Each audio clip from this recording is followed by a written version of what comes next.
Bon, on va vider cette table et la remplir de nouveau. Hein.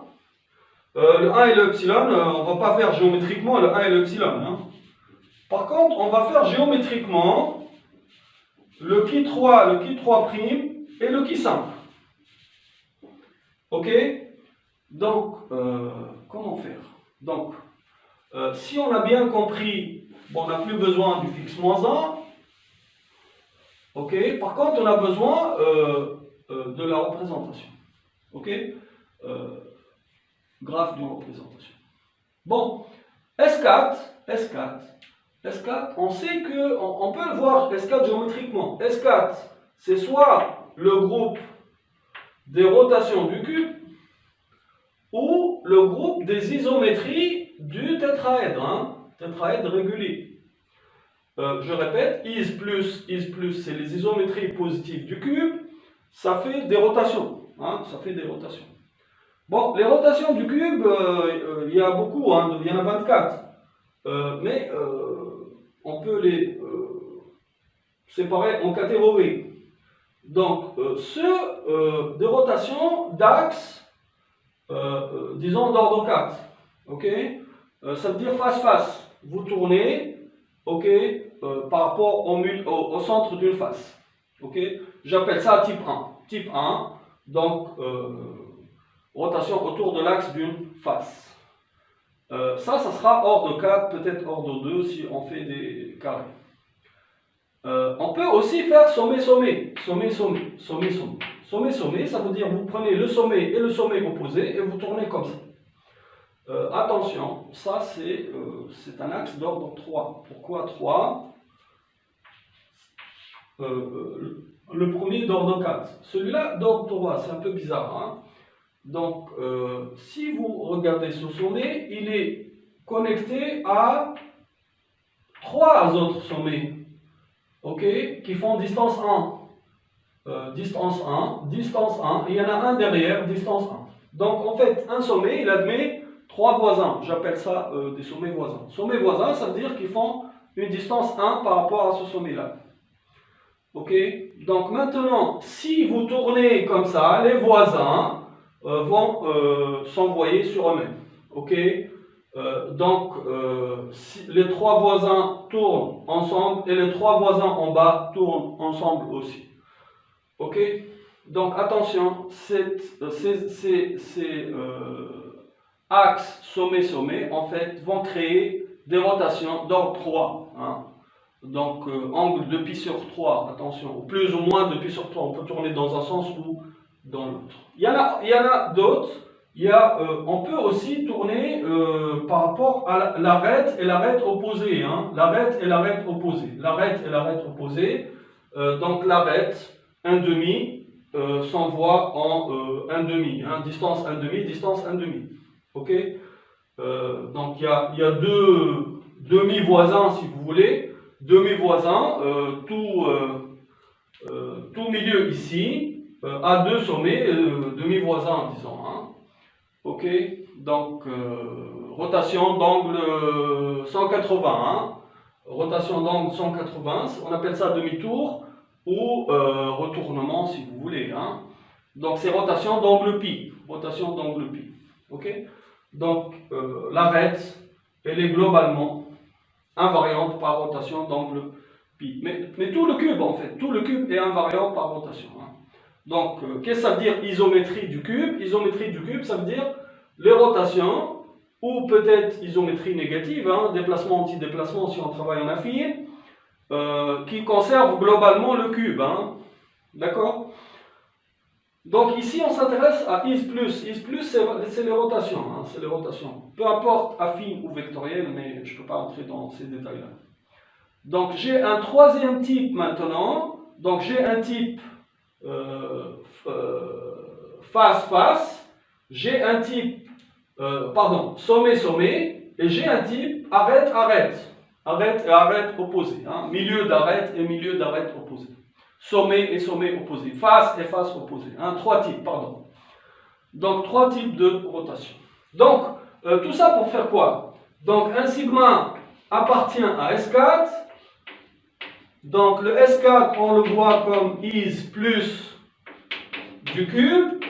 Ok. Et comme c'est une rotation, on va impliquer, donc sigma ici associe rho sigma si vous voulez. Il y a une bijection, un isomorphisme entre S4 et is plus 2S, donc on appelle rho sigma la rotation correspondante. On s'en fout de ce que c'est une rotation en dimension 3. Mais on peut lui associer sa matrice. Peu importe la base hein, même si c'est pas orthonormé, hein, c'est pas important. Donc, si sigma, rho sigma, c'est un morphisme de groupe. Donc, sigma sigma prime, rho sigma prime. Mais ça reste multiplicatif si vous passez aux matrices. Donc, c'est très simple. De S4 à la matrice, c'est multiplicatif. Donc, c'est une représentation. Représentation, donc traces et caractères. Maintenant, pourquoi j'ai fait ça? Les traces des rotations, c'est très simple. Ok, les rotations en dimension 3, ils ont un axe et un plan ou orthogonal où les choses se passent bien. Cos θ, sin θ, etc. Donc, quelle est la trace d'une rotation en dimension 3? C'est ce cas de figure, 1 Rθ, bloc de taille 2. Donc 1 plus trace de Rθ. Trace de Rθ, c'est très simple. Pour ceux qui n'ont jamais fait ça, c'est très simple. Donc Rθ, c'est quoi? C'est cos θ, sin θ, moins sin θ, cos θ. Donc ça, c'est dans le plan. Hein. Mais donc, par contre, je suis en dimension 3. J'ai un axe qui est fixé, l'orthogonal, sur lequel les choses se passent bien. Donc, trace 2 fois cos θ en dimension 2, mais si vous êtes en dimension 3, 2 cos θ plus 1. Donc, c'est très simple, je parle beaucoup, mais les choses sont simples. 1 plus 2 cos θ. Ok? B. Mais attention, le θ, a priori, il est orienté, hein, on peut tourner dans un sens ou dans l'autre. Mais le cosinus, il s'en fout de l'orientation, ok? Si vous tournez de 30 degrés ou de moins 30 degrés, le cosinus, c'est pareil, cos moins 30 égale cos 30. Ok? Donc, je vais profiter de ça pour remplir I3. Ok? Is plus, je ne sais pas si le is plus du cube va donner Ki3 ou Ki3 prime. Ok, donc je vais effacer fixe moins 1. Ouais, l'un des deux sera fixe moins 1. Je ne sais pas à qui va être fixe moins 1. Probablement Ki3, probablement Ki3 prime. Je ne sais pas. L'un d'eux sera fixe moins 1. Je m'en fous du fixe moins 1 maintenant. J'oublie qu'il est fixe moins 1. Allez, donc l'identité, angle nul, 1 plus 2 fois cos 0. D'accord? Donc ça fait 1 plus 2, ça fait 3. De nouveau. 1 plus 2 cos 0. Allez, la transposition, elle est d'ordre 2. Transposition d'ordre 2. Donc, ordre 2, ça veut dire, comme rotation, une rotation d'ordre 2, c'est angle pi. Ok? Donc, angle pi pour une transposition. D'accord? Vu l'ordre, c'est très simple. Donc, 1 plus 2 fois moins 1. 1 plus 2 fois moins 1, ça fait moins 1. Ok? Les doubles transpositions, c'est aussi ordre 2. D'accord? Donc, c'est pareil. Ordre 2, donc, angle pi. Ordre 2, donc, rotation d'angle pi. Donc, moins 1. Ok? Là, c'est le type mauvais. Hein? C'est le type ordre 3 dans le cube. Hein? C'est pas facile à voir l'ordre 3 dans le cube. Par contre, c'est très simple pour moi. 1, 2, 3, ordre 3. Donc, angle 2π sur 3. 2π sur 3. Ou plus ou moins 2π sur 3. On s'en fout du moins parce qu'on va passer en cosinus. Hein.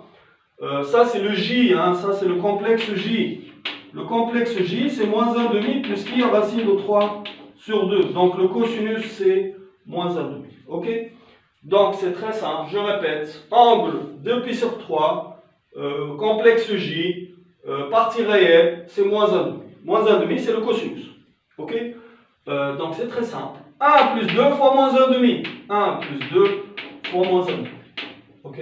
1 plus 2 fois moins 1,5, c'est simple. Donc, ça fait 0. Ok? Donc le 3 cycles, ici 22 mes 0. Donc 1 plus 2 fois cosinus de 2 pi sur 3. D'accord? Donc ça fait 0. Le 4 cycles maintenant. Le 4 cycles, il est d'ordre 4. Ordre 4 dans le groupe. En tant que rotation, ça c'est angle pi sur 2. Hein.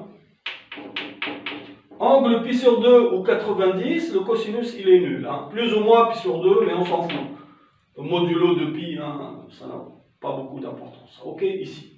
Donc le pi sur 2, cosinus 0, 2 fois cosinus 0 plus 1, ça fait 1. Donc vérifier, je ne sais pas c'est fixe moins 1 ou epsilon fois fixe moins 1, ça sera l'indu. Ok, bien. Donc ça c'était is plus du cube. Hein, les isométries quelconques, les isométries positives du cube. Il n'y a pas que ça, on peut aussi travailler dans le tétraèdre. Dans le tétraèdre, attention, S4, ce n'est pas des rotations. Hein. C'est des isométries quelconques. Hein, isométries quelconques du tétraèdre. Ça peut être une rotation. Ok, rotation.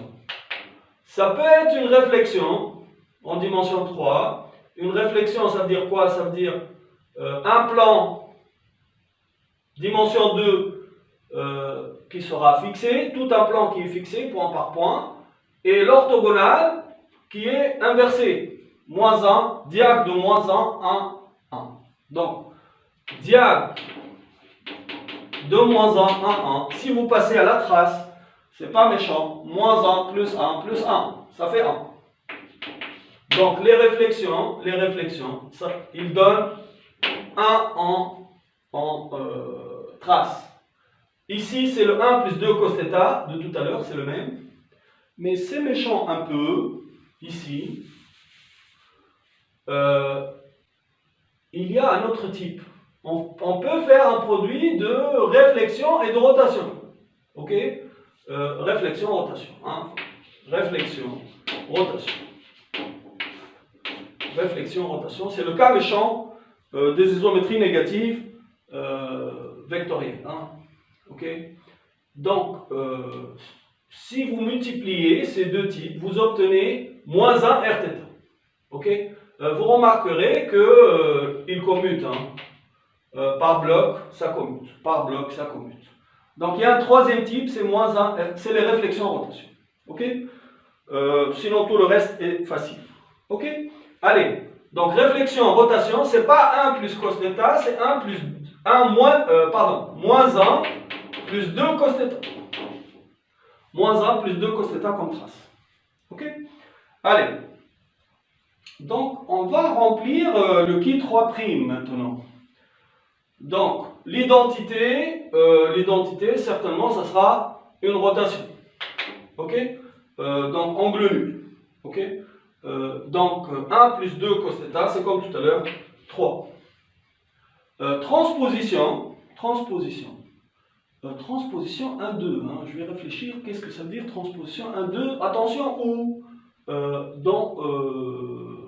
dans le tétraèdre. Transposition 1, 2, ça veut dire 1 et 2 permutés, et 3 fixés et 4 fixés. Ok? Quelle est l'isométrie qui fait ça? C'est pas méchant. C'est pas méchant. Si vous prenez un plan 4, 3 qui passe par le centre et qui est orthogonal à l'arête 1, 2, hein, vous avez compris. C'est le plan médiateur 1, 2. Le plan MED 1, 2, c'est exactement le plan 4, 3, 0. 0 étant le centre. Donc le plan 4, 3, 0, c'est aussi MED 1, 2. MED, ça veut dire le plan médiateur. Eh ben, ça c'est intéressant. Plan médiateur de 4, 3, il fixe 4, il fixe 3, symétrie fixe 4, fixe 3, et permute 1 et 2. C'est exactement la transposition 1, 2. Ok? Donc c'est quel type? C'est type réflexion. Type réflexion. Type réflexion. Donc, une réflexion, trace combien? Trace moins 1 plus 1 plus 1, ça fait 1. Ok? Bon, double transposition maintenant. Double transposition, on aimerait bien que le 1 et 2 soient permutés et le 4, 3 aussi permuté. Ok. 1, 2 et 4, 3, les deux permutés, les couples 1, 2 et 4, 3 permutés. Donc c'est une rotation ici. C'est une rotation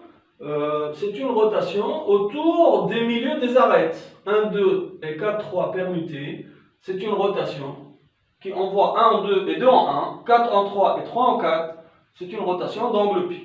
Ok. Rotation d'angle pi, c'est deuxième type. Rotation d'angle pi, donc deuxième type. Donc, 1 plus 2 cos θ, 1 plus 2 fois moins 1. 1 plus 2 fois moins 1. 1 plus 2 fois moins 1, ça fait moins 1. Ok. Bon, le 3 cycles maintenant. Le 3 cycles, ok, quelle est l'isométrie qui conserve, qui tourne circulairement le 1, 2, 3 et qui fixe 4? C'est très simple. C'est la rotation de type 1, j'ai écrit type 1, autour de l'axe 4. L'axe 0,4, l'axe 0,4 tourne 1 et 2 et 3 entre eux. Rotation d'ordre 3. Ok. Donc, c'est une rotation. Le cycle 1, 2, 3, c'est normal, c'est une rotation 1. Ok. Donc, rotation d'angle 3. Donc, 2 pi sur 3, toujours le J de tout à l'heure. Donc, 1 plus 2 fois cosinus fois moins 1,5. Moins 1 plus 2 fois moins 1,5, ça fait toujours 0. Comment? C'est le même calcul que tout à l'heure. Vous commencez à remarquer que entre les deux, il y a un signe. Hein. Donc, logiquement, ici, ça sera un moins 1. Mais là, c'est le seul cas difficile. C'est quoi le cas de cycle maintenant? Le cas de cycle par rapport au tétraèdre. Donc le 1 s'envoie en 2, le 2 s'envoie en 3, 3 en 4 et 4 en 1. Ça c'est difficile à voir. Ok, donc je vais le faire par élimination. Comme S4 est isomorphe au groupe des isométries du tétraèdre, donc logiquement il doit y avoir un type 3. Hein? Il doit y avoir un type 3. Ok. Donc ça sera moins 1 Rθ. Hein? Moins 1 Rθ.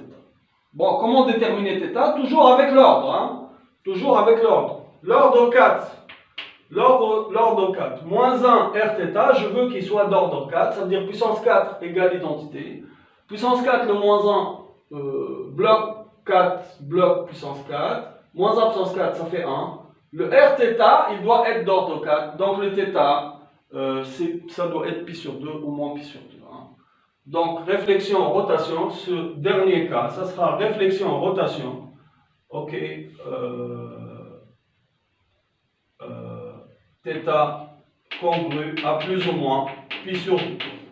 Donc moins 1 plus 2 cos θ, pi sur 2 ça fait 0, moins 1 plus 2 fois 0, ça fait moins 1.